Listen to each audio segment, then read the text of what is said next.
హనుమాన్ చాలీసా ఎప్పుడు వ్రాయబడిందో మీకు తెలుసా? లేకపోతే చదవండి. బహుశా కొంతమందికి మాత్రమే ఇది తెలుసు. అందరూ పవనపుత్ర హనుమాన్జీని పూజిస్తారు మరియు హనుమాన్ చాలీసా పఠిస్తారు. కాని అది ఎప్పుడు, ఎక్కడ, ఎలా వ్రాయబడిందో చాలా కొద్ది మందికి మాత్రమే తెలుసు. ఈ సంఘటన క్రీశ 1600 నాటిది. అక్బర్ చక్రవర్తి మరియు తులసీదాస్ జీ కాలంలో. ఒకసారి తులసీదాస్ జీ మధురకు ప్రయాణిస్తున్నాడు. రాత్రి పొద్దుపోయే ముందు అతను ఆగ్రాలో బస చేశాడు. తులసీదాస్ జీ ఆగ్రాకు వచ్చారని ప్రజలు తెలుసుకున్నప్పుడు ఆయన దర్శనం కోసం జనాలు గుమిగూడారు. అక్బర్ చక్రవర్తి దీని గురించి విన్నప్పుడు అతను బీర్బల్ను, ఈ తులసీదాస్ ఎవరు అని అడిగాడు. బీర్బల్ బదులిచ్చారు, రామచరితమానస్ను రచించినది ఆయనే. అతను రాముడికి గొప్ప భక్తుడు. నేను ఆయనను స్వయంగా చూశాను. ఆయనకు దివ్యమైన మరియు అసాధారణమైన ఉనికి ఉంది.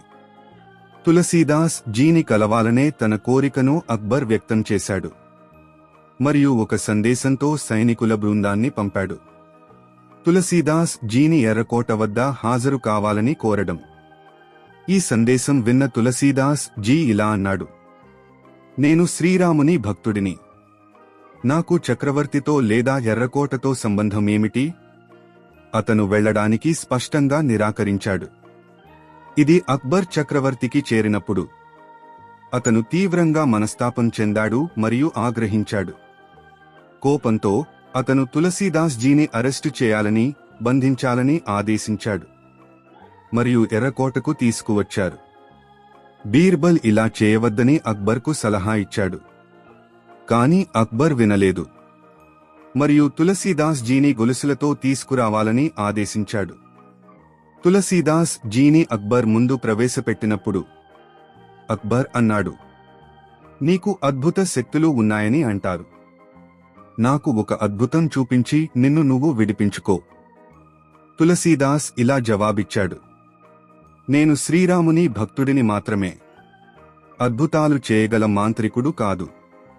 అది విన్న అక్బర్కి కోపం వచ్చింది మరియు తులసీదాస్ జీని చీకటి జైలు గదిలోకి విసిరేయాలని ఆదేశించాడు. మరుసటి రోజు లక్షలాది కోతులు ఆగ్రాలోని ఎర్రకోటపై దాడి చేశాయి మరియు భారీ విధ్వంసం సృష్టించింది. కోట అంతటా గందరగోళం నెలకొంది. అక్బర్ బీర్బల్ ని పిలిపించి ఇలా అడిగాడు, ఏం జరుగుతోంది బీర్బల్? బీర్బల్ బదులిచ్చారు, మహారాజ్, నేను నిన్ను ముందే హెచ్చరించాను. నువ్వు వినలేదు. మీరు ఒక అద్భుతాన్ని చూడాలనుకుంటే ఇప్పుడు మీరు దానిని చూస్తున్నారు. అక్బర్ వెంటనే తులసీదాస్ జీని జైలు నుండి విడుదల చేయాలని ఆదేశించాడు మరియు అతని గొలుసులు తీసివేయబడ్డాయి.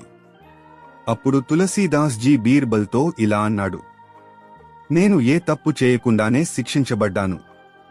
ఆ చీకటి గదిలో నేను శ్రీరాముడిని మరియు హనుమంతుడిని జ్ఞాపకం చేసుకున్నాను. నేను ఏడుస్తున్నాను మరియు ఏడుస్తూనే నా చేతులు వాటంతటా అవే రాయడం ప్రారంభించాయి. ఈ 40 శ్లోకాలు వ్రాయబడ్డాయి హనుమంతుని ప్రేరణతో. విడుదలైన తర్వాత తులసీదాస్ జీ ఇలా అన్నాడు, హనుమాన్లీ నన్ను జైలు నుండి రక్షించినట్లే బాధలో లేదా కష్టంలో ఉన్న ఎవరైనా మరియు ఈ ప్రార్థనను పఠిస్తాడు, దుఃఖం మరియు కష్టాల నుండి విముక్తి పొందుతాడు. ఈ కూర్పు హనుమాన్ చాలీసాగా ప్రసిద్ధి చెందింది. అక్బర్ చక్రవర్తి తీవ్ర సిగ్గుపడ్డాడు. తులసీదాస్ జీకి క్షమాపణలు చెప్పాను మరియు అతన్ని మధురకు సురక్షితంగా పంపాడు పూర్తి గౌరవం మరియు రాజరక్షణతో. ఈ రోజు ప్రతిచోటా ప్రజలు హనుమాన్ చాలీసా పారాయణం చేస్తారు మరియు హనుమంతుని అనుగ్రహం అందరిపై ఉంది. ఆయన అందరి కష్టాలను తొలగిస్తాడు. అందుకే హనుమంతుడిని సంకట్ మోచన్ అని కూడా పిలుస్తారు, కష్టాలను తొలగించేవాడు. దయచేసి ఈ సంస్కారవంతమైన మరియు స్ఫూర్తిదాయకమైన పోస్ట్ను మీ స్నేహితులతో పంచుకోండి.